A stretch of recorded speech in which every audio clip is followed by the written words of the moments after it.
ఒక అడవిలో కొలను వద్ద కుందేలు జింక కలిసి మెలిసి ఉండేవి. అందులో కుందేలు చాలా చురుకైనదని, జింకకు మాత్రం బద్ధకం ఎక్కువని జంతువులన్నీ అంటుండేవి. కాని జింక మాత్రం ఆ మాటకు ఒప్పుకునేది కాదు. ఏం కాదు, నేను కూడా చాలా చురుకైనదాన్ని అని గొప్పలు పోయేది.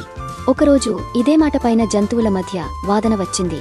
కొలనుకు పెద్ద అయిన ఏనుగు మధ్యలో కల్పించుకుని, సరే, జింక తాను చురుకైన దాన్నని వాదిస్తోంది కాబట్టి దానికి కుందేలుకు ఒక పోటీ పెడతాను. ఒక పెద్ద దుంపను మన కొలను ప్రాంతంలోనే దాచిపెడతాను. దాన్ని ఇద్దరిలో ఎవరు వెతికి తీసుకొస్తే వారే విజేత.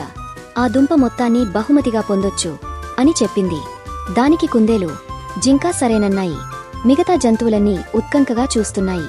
పోటీ మొదలుకాగానే కాసేపు గబగబా వెతికిన జింకకు అంతలోనే విసుగొచ్చింది. అబ్బా, ఇంత పెద్ద ప్రాంతంలో ఆ దుంపను వెతకడమంటే కష్టమే. అలసిపోయాను, ముందు విశ్రాంతి తీసుకుంటా అని ఓ చెట్టు వద్ద కూర్చుండిపోయింది. కుందేలు మాత్రం ప్రతి చెట్టును, తుప్పను, బండను వెతికి దుంపను సాధించేసింది. తీరా చూస్తే ఆ దుంప జింక కూర్చున్న చెట్టు తోరలోనే ఉంది. జంతువులన్నీ విజేతైన కుందేలు ఉత్సాహాన్ని, చురుకుదనాన్ని మెచ్చుకున్నాయి. అయ్యో, పక్కనే ఉన్న బద్ధకంతో చూడక ఓడిపోయానే అని బాధపడి జింక అప్పటినుంచి తన పద్ధతి మార్చుకుంది.